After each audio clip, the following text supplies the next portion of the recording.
2011 team and you run away from your team because you have one or two internal wranglings there, you're going to lose the game. And you have only one person there moving. One person there cannot match 11 there. So that is the reason why P2B's voice, like you said, seems not to be heard. It is heard, just that a lot of political players and those that are not ready to align with public good because they want to line up with where their pockets will be lined. That is what happened.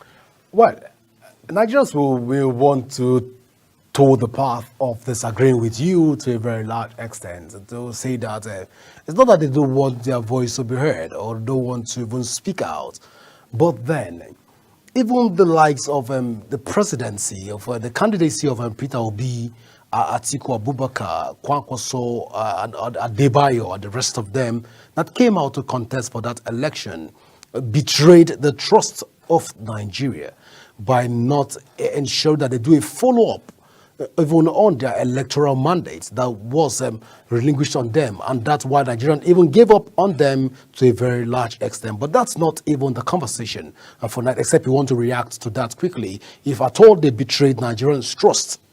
When you say follow-up, some obedience were not happy the way P2B handled the outcome post-voting. Some people want to take actions that may likely cause some level of unrest, which P2B was trying to prevent. But the question is, the people responsible to provide credible election failed in their duty. They promised that they're going to transmit, but they didn't transmit. So that's where we're going to base our conversation on why did that election fail. Because you said something, you didn't do what you said. So there is lack of fidelity in your conversation. So people do not trust you. That's why you failed. So you're saying at this point that we can't say that the election was not being followed up by the obedience movement and by Peter Obi himself. As a result, the confidence that was reposed on him by the people was betrayed, and as such, people lost hope in that movement, and that's why Nigerians are a bit silent about even right now. And the voice of his voice is not even getting to the end of the podium right now, even across the country. But okay, you want to talk about that? People are not giving up on Peter Obi. People are giving up on INEC for not doing what they said they will do. And people are charging P2B to be more pragmatic, more forward than being... It was a bit laid back in the last time. People are not happy. But just not happy about him being laid back. I'm not saying that he is no longer their guy. We have a lot of, people that are still there. But the opposition has betrayed Nigerian trust as it stands right now and sold us out, even sold Nigerians out to a one-party state. But when you look at it from this light, Peter Obi claiming his mandate, or don't you think at this point that if Peter Obi has not gone ahead to further defend his mandate and other opposition. Well, he went to the point where Peter Obi began to begin to lose hope even on his mandate, what else begin to caution his supporters to please calm down and let's go by the books, and let's even, because people were willing to even support and ensure that that mandate was claimed. Same thing with Adebayo, same thing with Atiku, but they were able to caution this. This look for Nigeria like a betrayal of trust that Nigerians repose on him. And right now, we will say that at this point that Peter Obi, Atiku Abubakar, and Adebayo, Kwankwaso, and the rest of them who happens to be at the minority end, they've sold Nigerians out. Majority of Nigerians out to the one-party system. But when you look at it from your own light, I might not be correct, but what do you think in this light? They didn't sell Nigeria out. The people expected P2B to be more vociferous, more challenging, more forward. It's tacitunity. He was taciturn. Yeah. Wanted us to play by the books. His tacitunity sold us out. But that playing by the book, we know how things are. That it got to a point where we now started defining and. What does and mean? It got to a point where they now started telling us that Abuja is a state, which you have agreed Abuja is a state. So they got to a point where they started, finding ways to make the constitution malleable to be able to drive their narrative forward. See, people has defended something before, they change their mouth.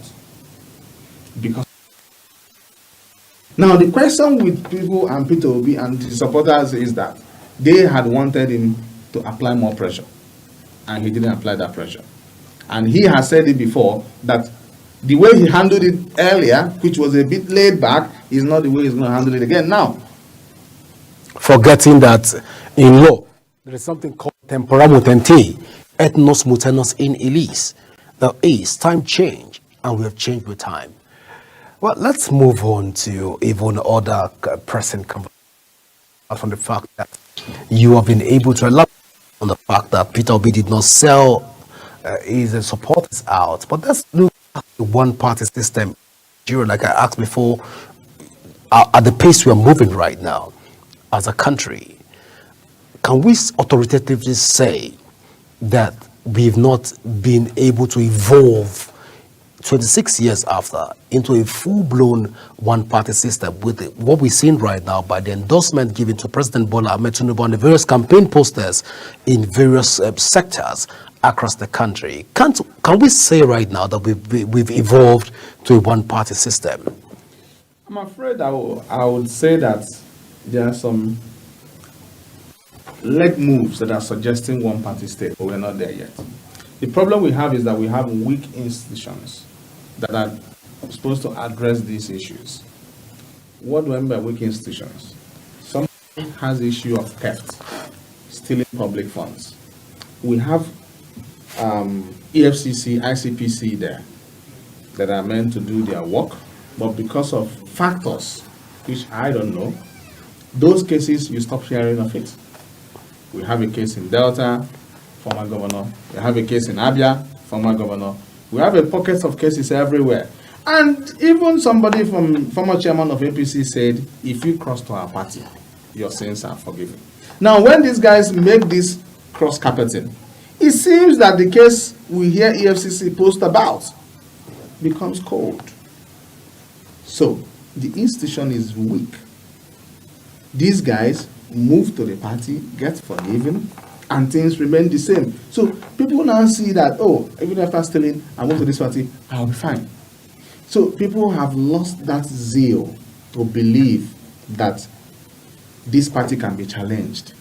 So they give up.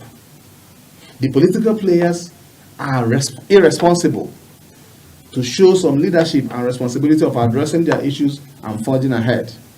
They also give up. So a lot of people are giving up on playing from the other side to oppose what the government is doing. And the institutions are also there not to support. The judiciary system has been called a lot of names because they've added to the disappointments Nigeria have faced in their electoral and the political system. The graft agencies are also part of it. So what do? People just move the easier way out, join the winning team, and that's it. Well, Charles, students of political science right now are curious to even find out from you this dilemma that they found themselves in, even as a Nigerian political space begins to evolve right now. They are left in a state of comatose, confusion. Where do they place Nigerian right now?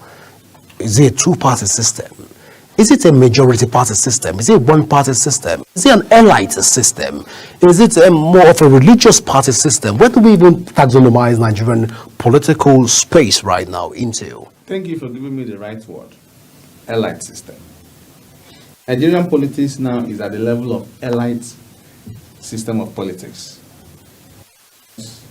All the elites do not want to offend the governing system in power. So they play along and they control the economy. Secondly, the people controlling the opposition parties are merchants, political merchants. So they are ready to sell their party, sell themselves, just because they will line their pockets. So what do we have? An elite political system that dictates how things are run, and the small masquerades run away. Who are the small masquerades? The various parties. You can see the rascality of the Labour Party, which is meant to be the robust opposition. Julius Abure and his shenanigans, playing around, disobeying the Supreme Court, trying to reinterpret the Supreme Court. So these are the issues. And for the system, that's why I come about the weak institutions. The institutions do not see what this guy is doing actively and passively to caution him and place their judgment on clear perspective and marching order on how to make sure that the judgment is implemented. You just drop the judgment there and leave it there, and the guy is just throwing tantrums around, calling himself political party chairman, when the judgment has said that whatever that brought you here ceased to exist. The judgment that happened in the past shouldn't even have sat in the first place. So these are the issues. The elites are running the country, and they are in good times with the governing party, and the small masquerade, the small parties are there as political merchants to line their pockets and sell their party off. Well, Charles, let me get you react to this issue that brought us on the fact that people have come out to say that the president and the ruling All Progressive Congress have been at the forefront of championing the cause of political discord and political disunity among minority political parties in order to enforce a one-party state on Nigerians. When you look at this, how correct is this narrative? When you say correct, it means you must have had a study, you must have had evidence that is very black and white. It's just a narrative. And yeah. let's just use an allegation on the one party, on the ruling of Progressive Congress. But by inference, putting 1 + 1, which might be 11 or might be 2 in politics, depending on who is counting, using our political understanding and language of what we are used to from the hindsight of our political history, you will understand that most of these political party chairmen are merchants ready to submit their parties. Because off camera, behind closed doors, we know they are under table doings. So these are the things that is happening. So we would be correct in some sense when we say that these guys try to get a hold of political leadership so that they will bargain with it and sell it off. An interesting conversation so far. Charles, let's go for this short break, and when we come back, we will delve into the other part of this conversation where we'll begin to also dot the I's and also cross the T's along the political lines. Please, viewers, stay with us. After this break, we'll be able to talk more even on these issues. Please stay with us. Go nowhere. Victor continues in a moment.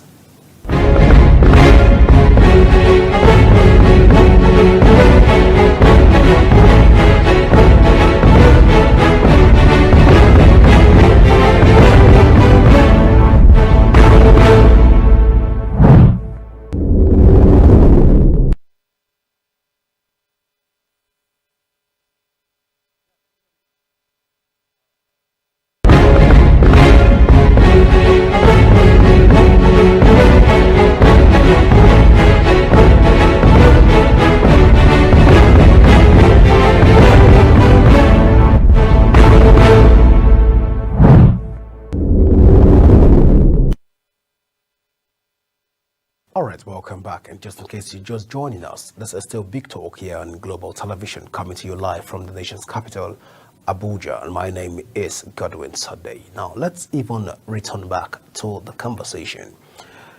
Well, Charles, when we look at the 6 geopolitical zones of Nigeria, you've said that we are not there yet, even in the one-party system. But then we take this conversation from Lagos, which happens to be on the southwestern part of Nigeria, and then narrow it down to the east. When you look at the various geopolitical zones of Nigeria, have we been captured already or have we been embellished with the one-party syndrome? Or have we, your own assessment, have we been engaged or married already in the one-party tradition that is already sweeping through the country, allegedly? I think we are at the toasting level. Okay, we're still being toasted. Yeah. All right. When I say we're at the toasting level, let's start from southeast where I'm from. We have a mixture. Anambra has APGA, Enugu has PDP, Abia has Labour Party, 3 different parties now. Ebonyi and Imo State has APC. So they are toasting the man in Enugu State, but he is still maintaining responsibility to his party. That is good. That's the kind of people we want to see. Fix your party. Provide leadership with it. They're toasting the man in Abia State, but he's still fixed on his party despite the shenanigan and the political rascality of Julius Abure. Soludo is still staying put on his APGA and not going anywhere, though he is lining with them and they've called themselves an amalgamation of progressives because they have progressive in APGA and also in APC. Now let's go to Southwest. Of course, the predominant party in Southwest is APC, but there are still PDP in places like Oyo State and Osun State. Although they're still toasting the guy in